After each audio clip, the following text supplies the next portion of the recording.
Boa noite, amigos queridos do SEAC, Centro Espírita, Amor e Caridade ajudando a caminhada. Agradecemos imensamente a oportunidade de estarmos aqui. Eu gostaria de convidar a todos para que elevemos os nossos pensamentos ao mais alto, ao nosso Criador, ao nosso Mestre amado, nosso bom pastor, aos mentores dessa casa de luz, SEAC, e também aos nossos mentores individuais, que estejam conosco em todos os dias da nossa existência, nos fortalecendo, nos amparando, nos abençoando, para que possamos trilhar essa jornada evolutiva da melhor forma possível. Que assim seja, graças a Deus.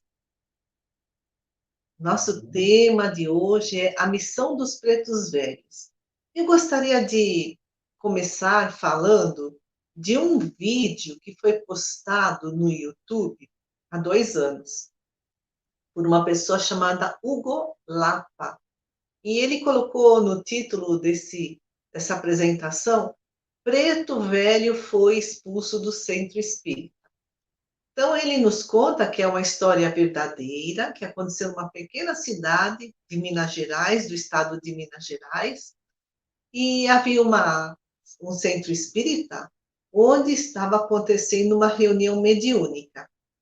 E, durante essa noite, um preto velho, um espírito, incorporou, a gente vai depois falar um pouquinho sobre esse termo, incorporar, né? Então, a gente fala incorporou, entre aspas, uma médium, aquela fala típica dos pretos velhos.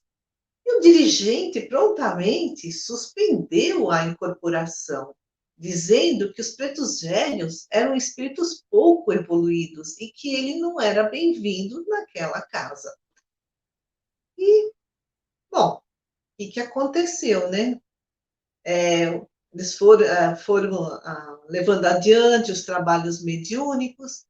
E um tempinho depois, essa mesma médium incorporou um filósofo, uma mensagem assim muito edificante, com uma linguagem muito refinada.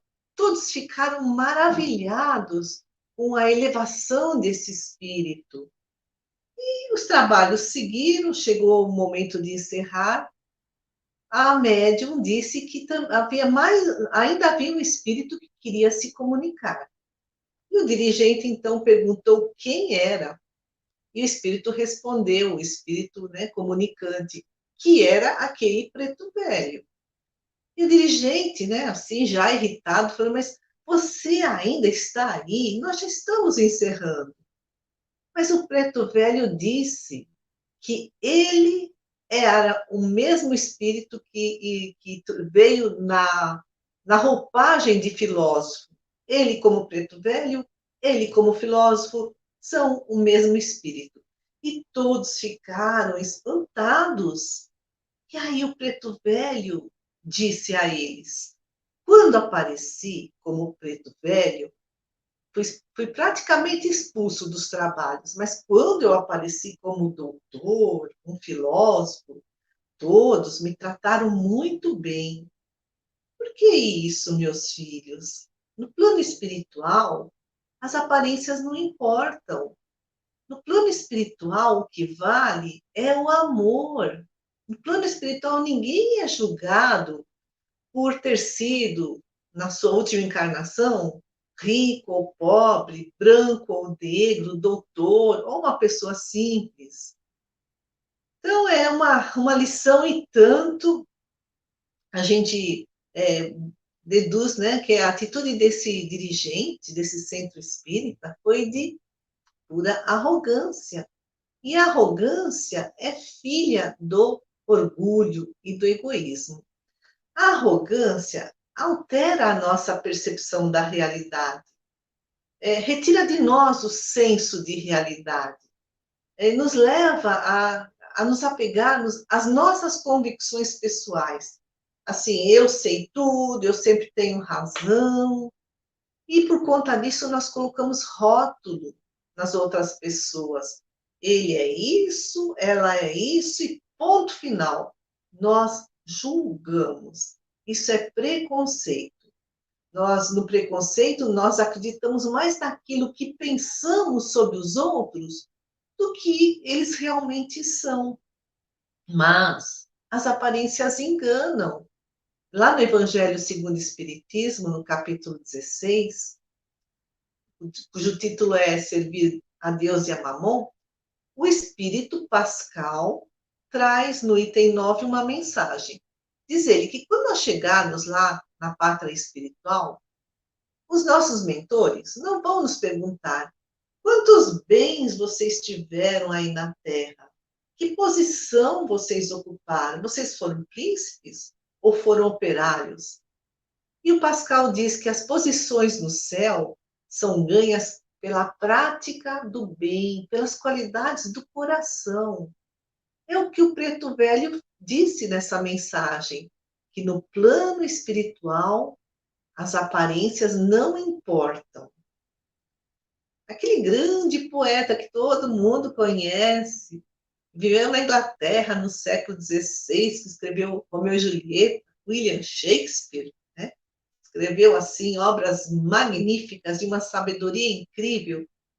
Ele, numa das suas um de seus livros, o Hamlet diz assim: ser ou não ser, eis a questão. Essa frase ficou muito famosa. Mas hoje em dia nós podemos traduzir essa mesma frase de outra forma. Ser ou parecer, eis a questão. O psiquiatra Roberto Chiniachik escreve muitos livros.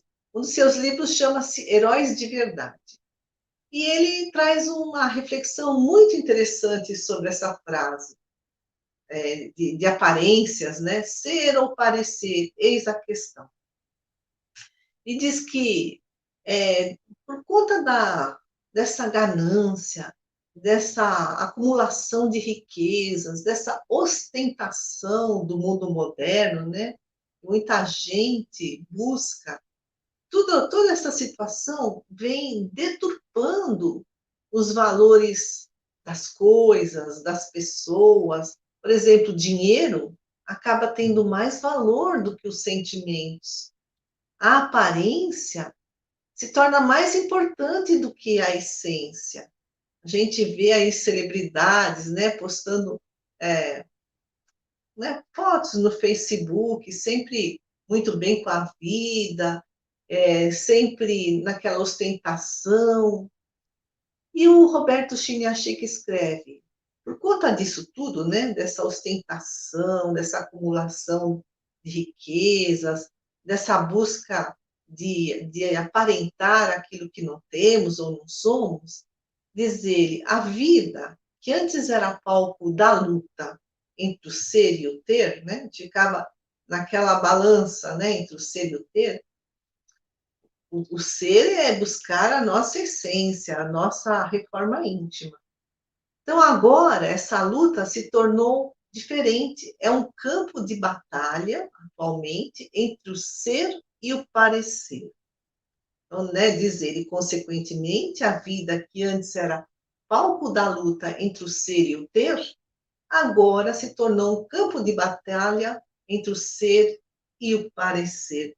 Muito, muito profunda essa análise. Antigamente, diz ele, quem não conseguia ser importante procurava ter bens materiais para ser admirado. Mas, conforme diz o Roberto Chiniachik, cada dia está mais difícil ter. Então, as pessoas, elas não têm, mas elas querem demonstrar que têm, elas querem aparentar que têm, aparentar que também são cultas, que têm instrução, que têm fama, que têm prestígio, que têm poder. A gente já sabe que a gente não pode julgar um livro pela capa. O importante é o conteúdo da mensagem. Nós estamos falando dos pretos velhos que vêm, né, naquela aparência tão simples e muitas vezes trazem mensagens tão cheias de amor e de sabedoria. Lá no livro dos médiuns, no capítulo 24, intitulado Da Identidade dos Espíritos, Allan Kardec, falando, né, das manifestações dos espíritos nas reuniões mediúnicas, explica que não é a pessoa deles que nos interessa.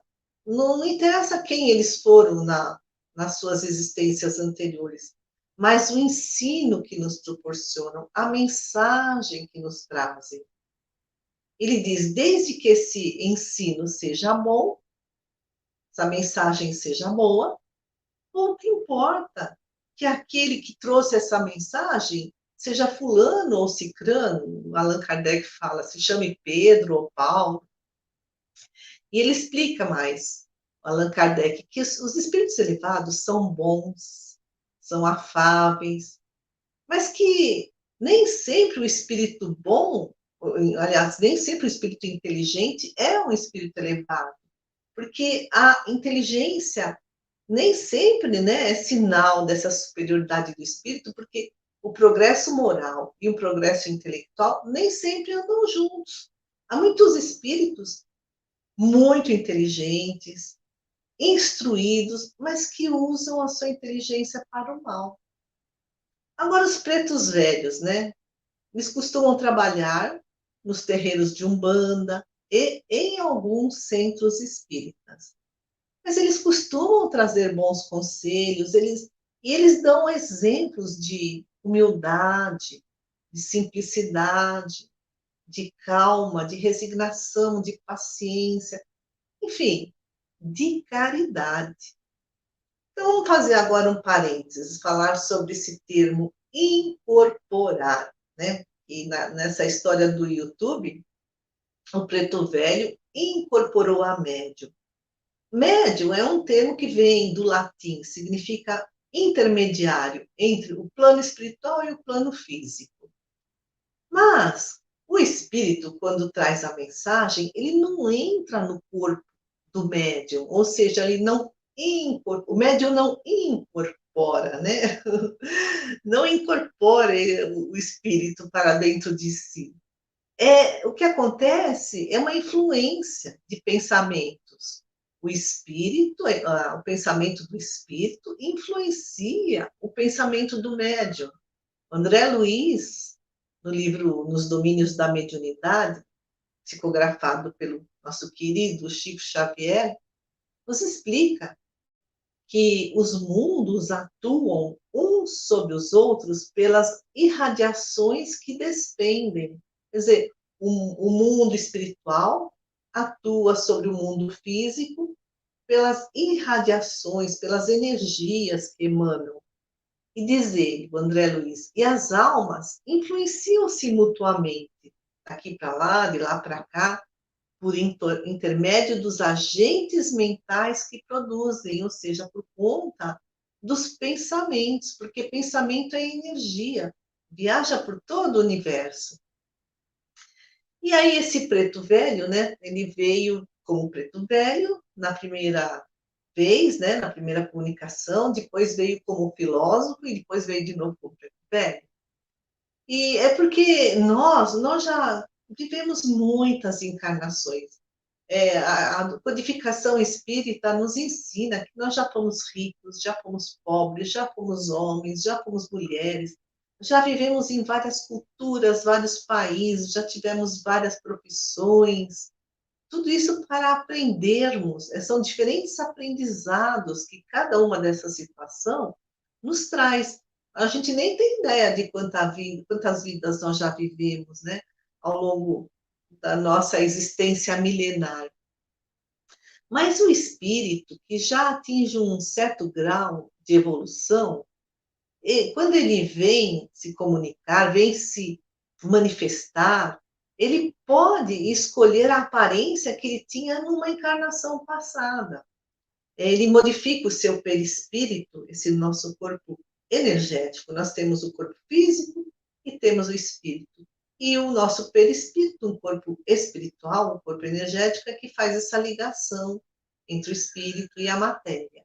E esse perispírito, ele é muito maleável, ele se modifica conforme a força do pensamento. Espíritos muito evoluídos têm pensamentos muito poderosos. Então, por exemplo, Emmanuel, né? O Emmanuel já teve muitas encarnações, mas a gente sabe de algumas. Em 2 encarnações ele foi padre. Numa delas, ele foi o famoso padre da história do Brasil, Padre Manuel da Nóbrega, que veio aqui no Brasil Colônia para catequizar os indígenas. Ele foi escravo, ele foi senador romano. E quando ele se apresentou pela primeira vez, em todas as vezes, para Chico Xavier, ele veio na aparência do senador romano, Públio Lentulus, para lembrar. Oi, Rodrigo. Beth, começou a Oi? travar aí, começou a dar aquele problema. Desculpa aí, Ah, aquele não, tudo problema bem. lá. Vou fazer o seguinte, eu Desculpa. vou pôr. Não, tudo bem, eu vou pôr nos dados móveis. Você quer que eu volte ou segue daqui? Você pode voltar uns 3 minutos para trás, por favor? Claro, eu vou pôr Desculpa nos dados interromper. móveis. Claro. Obrigado, Beth. Desculpa Obrigada interromper. eu. Imagina. Vou desconectar. Tá.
Pessoal, acho que a internet aqui está hoje, sei lá, tá lenta.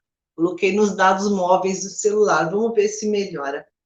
Então, retomando um pouquinho, né, uns 3 minutinhos antes. Esse preto velho, que apareceu nesse centro espírita, nessa pequena cidade de Minas Gerais, que foi expulso, né? Ele apareceu primeiro como preto velho, depois como filósofo e depois novamente como preto velho. E é porque nós já tivemos muitas encarnações, nós já fomos ricos, pobres, já fomos homens, mulheres, já vivemos em muitos países, já tivemos muitas profissões, já vivenciamos muitas culturas, e tudo isso porque cada uma dessas situações traz um aprendizado diferente. E quando o espírito chega num certo grau evolutivo, ele tem capacidade de escolher se manifestar em qualquer, da forma como ele tinha na nenhuma das encarnações anteriores, porque quando nós desencarnamos, nós levamos para o plano espiritual o nosso perispírito, e ele é muito moldável ao nosso pensamento, é muito maleável. E o espírito que tem um maior grau evolutivo, ele escolhe, né, moldar esse perispírito para uma determinada aparência ou para outra. E a gente pode citar Emmanuel, mentor de Chico Xavier, né, que entre várias encarnações, conhecemos algumas, em 2 delas ele foi padre, numa delas ele foi o padre Manuel da Nóbrega, né, famoso jesuíta que viveu aqui na época do Brasil Colônia. Ele também foi escravo e foi senador romano. E quando ele aparece para Chico Xavier, ele vem na condição, né, na aparência de um senador romano, Públio Lentulus, ele foi Públio Lentulus na época de Jesus. E por que isso? Porque ele escolheu, né, essa aparência dessa encarnação que aconteceu há mais de 2.000 anos, sendo que depois ele teve muitas outras encarnações. Ele mesmo fala, é para que ele mesmo se lembre o quanto ele fora orgulhoso naquela encarnação. Ele conheceu Jesus, Jesus curou sua filha, mas ele não seguiu os ensinamentos do mestre, não aproveitou essa oportunidade. Então, há espíritos que aparecem, né, como pretos velhos, porque eles dizem que na condição de escravos, quando eles foram escravos naquela encarnação, muitos evoluíram mais, né? A evolução moral. No século XV, do século XV ao século XIX, Portugal, Espanha, Inglaterra, França capturavam os negros lá na África e levavam para suas colônias para trabalharem como escravos em condições subhumanas. Eles costumavam viver de 7 a 10 anos por conta, né, da desnutrição, dos maus tratos, é, é, das condições insalubres. Muitos se suicidaram, muitos se revoltaram contra esses senhores de escravos, os capatazes, né? Mas alguns perdoaram seus algozes.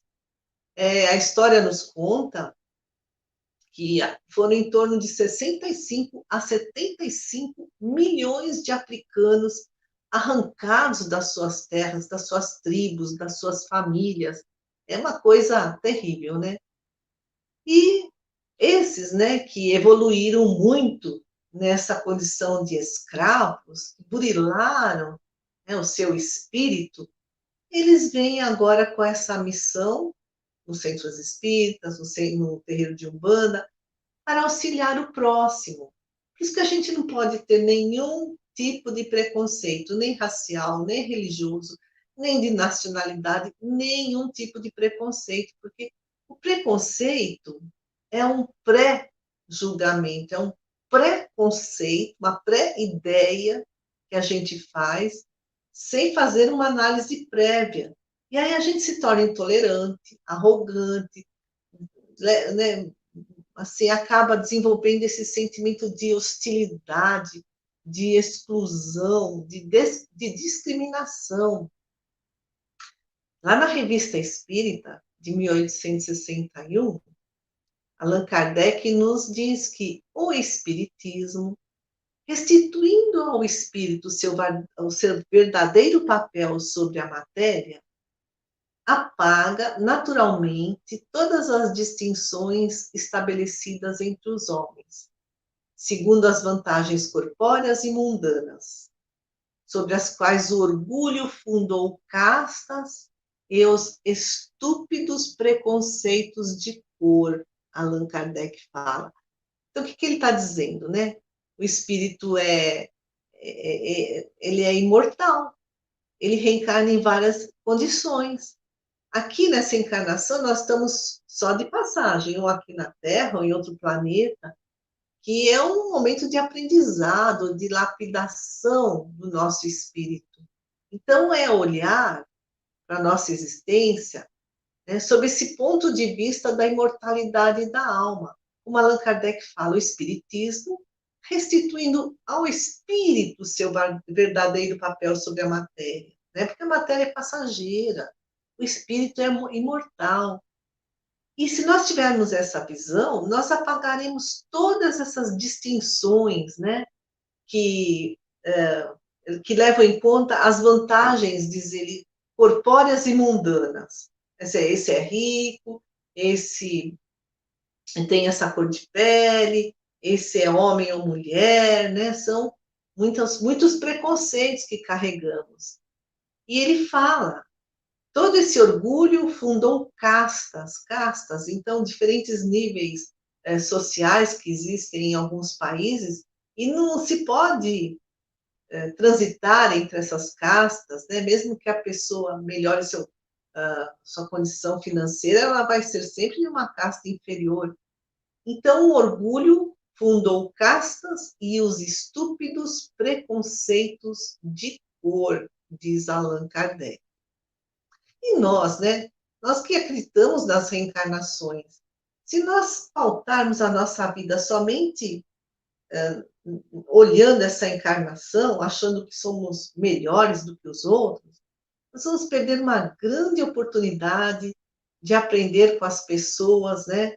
Do jeito que elas são, da forma diferente que elas pensam, porque a diversidade nos traz um grande aprendizado. Nós perderemos a oportunidade de desenvolver a tolerância, a alteridade, né? Então, não julgar, aceitar o outro como ele é. Perderemos a oportunidade de desenvolver a empatia, de colocarmos-nos no lugar dele, de desenvolver a solidariedade. A gente está aqui na Terra para aprender tudo isso, né? Vai demorar muito, mas precisamos nos esforçar. Bom, além do preconceito racial, né? Aqui no caso do preto velho, a gente pode entender também que houve um preconceito religioso, porque muitos terreiros de Umbanda, a gente vê no noticiário, foram destruídos por pessoas intolerantes e maldosas. Ainda hoje acontece isso, né? No Rio de Janeiro, principalmente. Mas a própria Umbanda surgiu de uma intolerância, porque um médium de um centro espírita, lá em 1908, deu passagem a um preto velho, mas o dirigente o repreendeu. Igual essa história, né, que a gente contou no início. E esse médium fundou a Umbanda no dia 15 de novembro de 1908, lá na cidade de São Gonçalo, no Rio de Janeiro. E o espírito o escritor, né, o escritor espírita médium Hercílio Mais, que psicografou muitos livros do Ramatiz, ele nos explica que a Umbanda é uma síntese, né, uma junção do Evangelho de Jesus, da codificação espírita e das tradições brasileiras, tanto de origem africana como de origem indígena. E o Espírito Ramatiz também nos explica que os estudos filosóficos e morais dos espíritas, porque o espiritismo tem o tríplice aspecto, ciência, filosofia e religião, não no sentido de instituição, mas de religação com Deus. Então, os estudos filosóficos e morais dos espíritas e as realizações práticas dos umbandistas no campo fenomênico, ou seja, as manifestações das entidades espirituais nos terreiros de Umbanda, né? Diz o Ramatiz, tanto os estudos filosóficos e morais dos espíritas, como essa prática da mediunidade nos terreiros de Umbanda, colaboram para a divulgação da reencarnação, e ambos, né, tanto o espiritismo como a Umbanda, convergem, desembocam para a mesma noção de verdade eterna, ou seja, para a busca do entendimento das leis de Deus. E Chico Xavier deu uma entrevista que ficou muito famosa no programa Pinga Fogo, acho que todos já ouviram falar, lá na extinta TV Tupi, era Canal 4 em São Paulo, né? E foi no dia 28 de julho de 1971, faz tempo, né? Quando ele deu essa entrevista, esse programa atingiu 75 pontos de audiência, ou seja, 75% dos televisores de todo o Brasil estavam sintonizados na TV Tupi. Foi a maior audiência da história da TV brasileira. Até hoje, nenhum programa superou essa marca. O Jornal Nacional, ele teve seu auge na década de 1970. O máximo que ele conseguiu foi 70 pontos. Então, esse sucesso, né, dessa entrevista com Chico Xavier foi tão grande que ele foi convidado para voltar à TV Tupi. Ele retornou no dia 20 de dezembro de 1971, né, no mesmo ano. E nesse programa foram 2 horas e 45 minutos de perguntas feitas por católicos, judeus, ateus, espíritas, pastores evangélicos, jornalistas. E nesse programa, do primeiro programa, né, do Pinga Fogo, o Chico Xavier falou, né? Nós respeitamos a Umbanda como devemos respeitar todas as religiões. Nos séculos passados, nós, brasileiros, buscamos irmãos nossos na África para que servissem as nossas casas, as nossas famílias na condição de animálias, né? Assim, tratados iguais a animais. E depois de desencarnarem esses espíritos escravos, né, que vieram, que estavam na condição de escravos, renasceram em nossas próprias famílias, disse Chico Xavier, para receberem de nossa parte a compensação do amor. E depois de Chico Xavier, eles organizaram a Umbanda no Brasil, diz ele, religião sumamente respeitada. E o espírito também, Manuel Filomeno de Miranda, escreveu o livro Loucura e Obsessão, né, pela psicografia do Divaldo Pereira Franco, e ele nos conta que Bezerra de Menezes, né, o apóstolo da caridade, levou um grupo de espíritos, né, lá no plano espiritual, né, aprendizes, um grupo para observarem os trabalhos num terreiro de Umbanda, lá no Rio de Janeiro. E os espíritos, que eram espíritas, né, espíritas desencarnados lá do plano espiritual, ficaram surpresos. Eles perguntaram para o Bezerra de Menezes, mas afinal, por que você nos trouxe para cá? E o Bezerra de Menezes só respondeu, aqui vemos na prática um exercício sincero da caridade. Por isso que a gente tem que eliminar o preconceito, a intolerância, a arrogância, para que a nossa sociedade seja melhor e mais justa. O preconceito é essa ideia arraigada, né? Essa ideia fixa. E o processo da desconstrução dessas nossas ideias é um processo lento demais e exige um esforço danado da nossa parte para ser, né? Para que esse preconceito seja eliminado. É um esforço de educar o nosso espírito.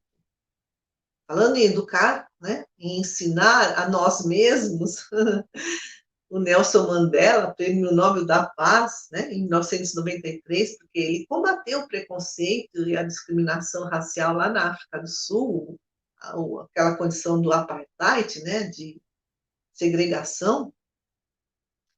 Ele trouxe assim um pensamento maravilhoso, sublime. Ele diz assim, disse, né, que já desencarnou, ninguém nasce odiando outra pessoa pela cor de sua pele, por sua origem ou ainda por sua religião. Para odiar, as pessoas precisam aprender né, dos outros, tem que odiar essa pessoa, tem que ser preconceituosa, né? E diz o Nelson Mandela, e se podem aprender a odiar, elas podem ser ensinadas a amar. É isso que Jesus, né, veio fazer aqui na Terra, nos ensinar a amar. Jesus disse que o reino de Deus, o reino dos céus, pertence àquelas pessoas que se assemelham às crianças. Porque as crianças, enquanto pequenininhas, elas são puras, elas não têm preconceito. Né? E Jesus também falou, bem-aventurados os puros de coração. É como Mandela falou, ninguém nasce odiando o outro pela cor ou pela religião. A gente aprende a ser intolerante, a ser preconceituoso por conta do que nos passam, por conta dos modelos, dos exemplos. Porque tem que acordar, né? Desconstruir essas ideias erradas, fixas, essas ideias arraigadas, porque Jesus já nos disse, né? Deus é Pai de todos nós, todos somos irmãos. Lá no Evangelho segundo o Espiritismo, no capítulo 17, Sede Perfeitos, no item 3, o homem de bem, né? Tem toda uma lista de características para que nos tornemos homens e mulheres de bem. Então, o homem de bem é, né, um trechinho, é bom, é humano, é benevolente para com todos, sem distinção de raça, nem de crenças, porque vê a todos como irmãos, respeita as convicções de seus semelhantes, né, as ideias dos outros, e não condena os que pensam diferente dele. Então, se nós queremos ser homens e mulheres de bem, né, para viver uma vida mais plena, mais feliz, porque Jesus, né, nos assegurou que seremos bem-aventurados se construirmos esse reino de Deus em nossos corações. Lá no Sermão do Monte ele falou, né, que a bem-aventurança é consequência de nos tornarmos homens e mulheres de bem. Então, o caminho para ser feliz, para sermos felizes, né, é justamente esse: combater o nosso orgulho, combater o nosso egoísmo, né, e tudo que é filho do orgulho e do egoísmo, né? O preconceito também é filho do orgulho e do egoísmo, porque só assim a gente se torna homem e mulher de bem e segue rumo à felicidade. E se ainda estamos longe de ser homens e mulheres de bem, porque, olha, é uma longa caminhada, né? Segundo, né, toda essa lista de qualidades que o Evangelho, segundo o Espiritismo, nos apresenta, então a gente, pelo menos, tem que se esforçar para dar os primeiros passos, para que sejamos menos preconceituosos, menos intolerantes, menos arrogantes. Enfim, para que nos tornemos mais caridosos. Como a exemplo dos pretos velhos, né? Que vêm, ele diz, a gente ouve falar que eles são doutorados em amor, porque são plenos de caridade. E é isso que eles vêm nos ensinar. Eu gostaria de convidar a todos para fazermos juntos uma vibração. Neste momento, então, fechemos os nossos olhos.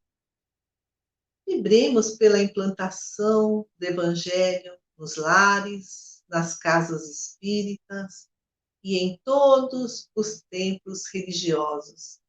Esse Evangelho que Jesus nos trouxe, Evangelho de luz e de amor.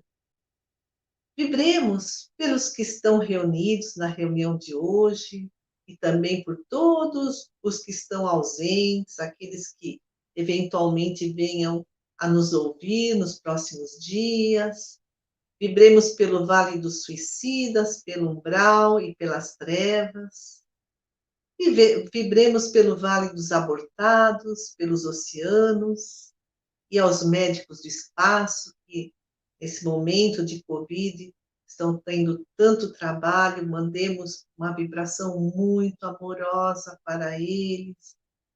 Vibremos pelo nosso tratamento, pelo recolhimento dos espíritos, também nesse momento em que está havendo tanta passagem, né, para o plano espiritual, que todos esses espíritos possam ser bem assistidos, consolados, confortados. Vamos pedir pela limpeza dos ambientes, aproveitando, pedimos para os espíritos de luz colocarem os remédios nos copos com água. Vibremos aos enfermos, tanto do corpo como do espírito. Vibremos a todos aqueles que estão nos hospitais ou estão em casa e aos seus familiares angustiados. Vibremos pelos hospitais, pelos velhinhos e pelos moradores de rua. Vibremos a todos, encarnados e desencarnados, graças a Deus e graças a Jesus. E nós te pedimos, Jesus, Mestre amado, estende a sua misericórdia sobre o nosso planeta, alivia nossos corações aflitos, ampara todos os espíritos de luz que estão nesse trabalho intenso, em busca da renovação, desse mundo de regeneração que nos aguarda. Mestre amigo, sê conosco, ampara nossos lares, nossos familiares, hoje e sempre. Agradeço a todos, uma boa noite.